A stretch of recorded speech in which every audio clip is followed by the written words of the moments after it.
Olá, boa noite. Eu sou o Nelson e eu vou estar falando sobre a revisão de literatura. Primeiro, de acordo com a nossa pesquisa, a gente meio que formou uma conclusão que diagnóstico estratégico é o primeiro passo de um planejamento estratégico, de acordo com todos os autores que a gente leu.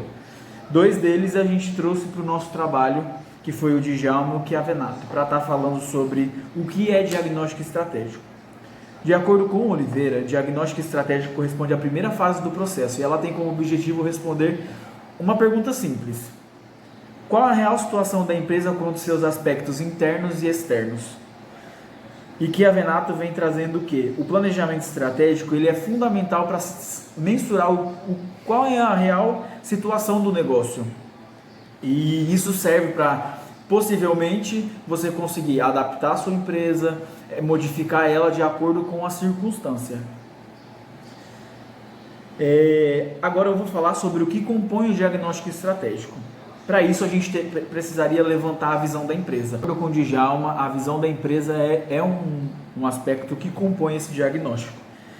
E ele diz que a visão da empresa ela é conceituada como os limites que os proprietários e executivos da empresa conseguem enxergar dentro de um período mais longo e uma abordagem mais ampla. Tipo, a visão ela representa o que a empresa quer ser.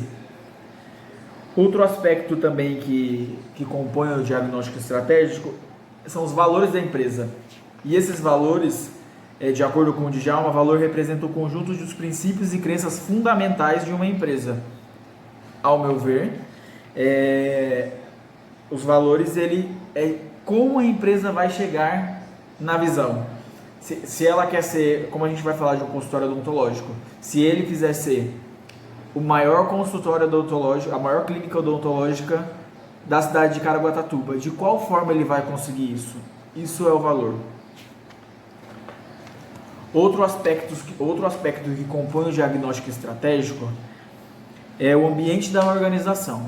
Djalma diz que o diagnóstico estratégico ele tem como fonte de análise dois ambientes, sendo ele o interno e externo. Eu vou falar o que é cada um agora.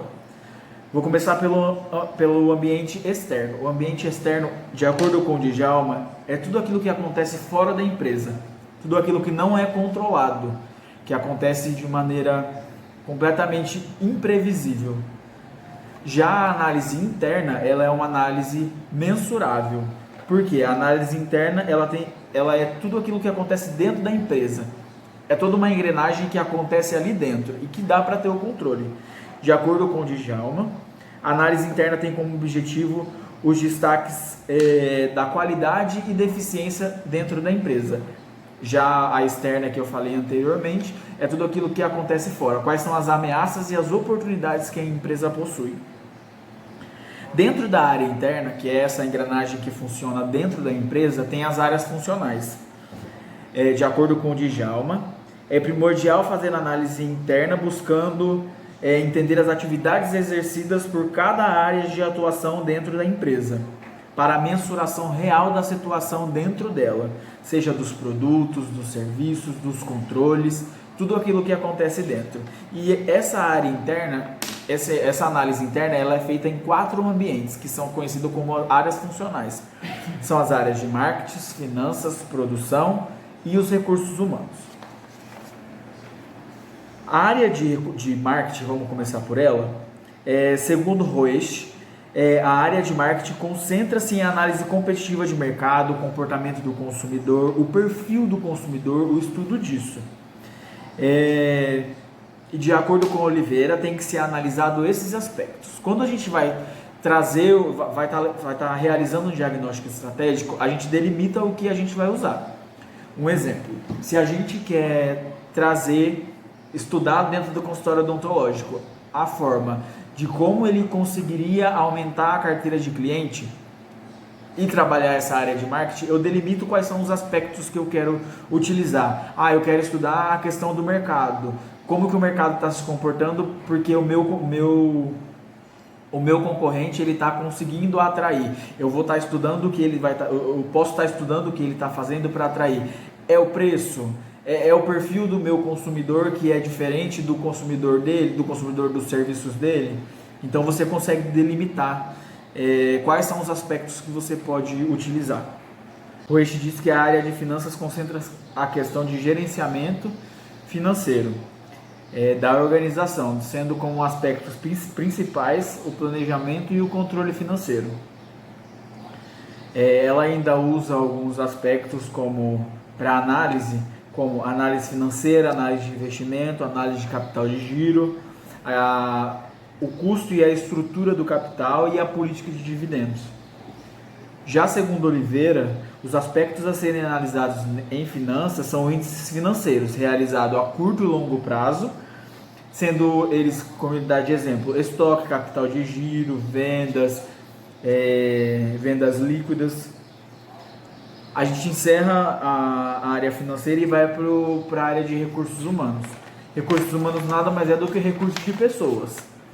E Reiche diz que a área de recursos humanos, então, lida com estratégias de recursos humanos, relações sindicais, relações de trabalho. Ela usa outros exemplos como recrutamento, planejamento salarial, planos de cargo, avaliação de desempenho, incentivo. Então, ela resume, ela traz a questão do recursos humanos dessa forma. Aí vem Djalma e diz que os aspectos a serem levados em consideração em uma análise de recursos humanos são os aspectos organizacionais, abrangentes dos processos, níveis de controle e avaliação pelo executivo da empresa, reuniões, experiência, a prática, com outras palavras também dizendo aquilo que o Reiche diz na nossa outra citação.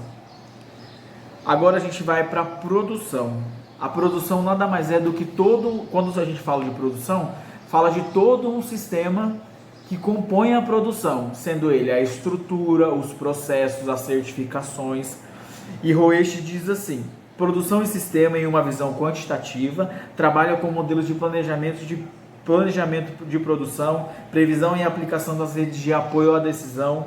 Além desses temas, também trabalha com novas técnicas de produção, a questão de atualização, a certificação, um exemplo do ISO 9000. Essa é uma das funções, essa é uma das coisas que ela traz como a forma com que ela descreve a questão da produção. Djalma diz que para fazer breve análise das funções de produção é necessário considerar quanto às instalações, os equipamentos, o processo produtivo, programas de controle de produção, suprimento, quanto à quantidade do serviço do produto produzido. Em outras palavras, ele disse o que a Reiche falou, certo?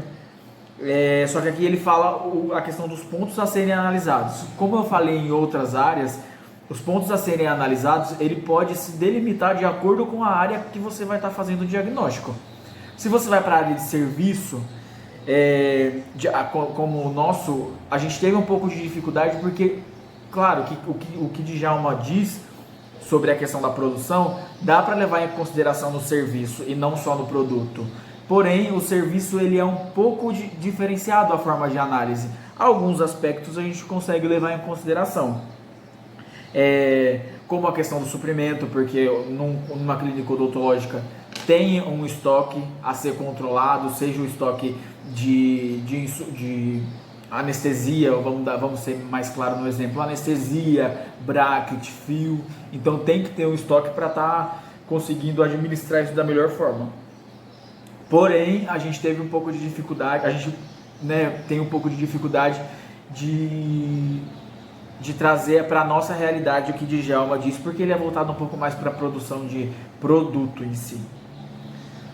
Falados das 3 áreas funcionais, a gente entra na análise SWOT, só para dar uma pincelada, que a análise SWOT, de acordo com McCready, é uma ferramenta usada para a realização de análise de ambiente e serve como base para o planejamento estratégico e de gestão da organização.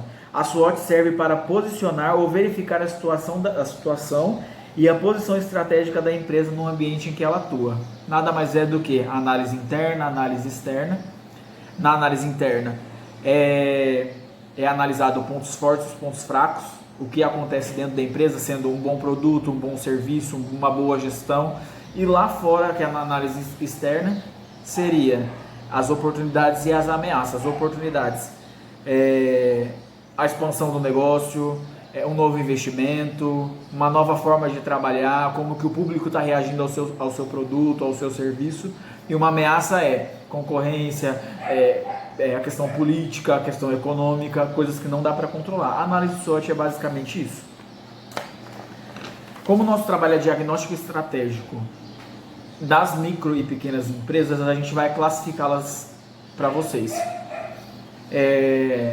A micro e pequena empresa ela foi constituída na lei 123/2006, e ela veio para estimular e regulamentar a questão das atividades das mesmas, porque até então ela não era regulamentada, só tinha as outras classificações, as outras características. E as características dela é a seguinte: faturamento de até R$360 mil, 9 colaboradores para a questão de microempresas e até 49 colaboradores para as pequenas empresas. Agora eu vou classificá-las, porque quando a gente traz o diagnóstico estratégico, sai dessa questão multinacional, empresas grandes fábricas, a gente traz para a microempresa, que é uma realidade completamente diferente. Como que a gente classifica? A gente sabe da escassez de recursos que possui uma microempresa. Elas não possuem departamentos, o departamento de marketing que é analisado, ela não possui o departamento financeiro, ela não possui o departamento de produção, ela não possui o departamento de recursos humanos. Geralmente essas microempresas elas são feitas tudo pelo dono, pelo proprietário. Então como que a gente classifica? Como que a gente vai achar a questão dos dados? A gente vai falar direto com o proprietário, direto com as pessoas que estão envolvidas, que não necessariamente são divididas em departamentos. Agora eu vou passar a fala ao nosso amigo Raul, que vai estar falando sobre a metodologia, de como a gente vai estar fazendo a coleta dos dados, esse diagnóstico posteriormente. Obrigado e boa noite.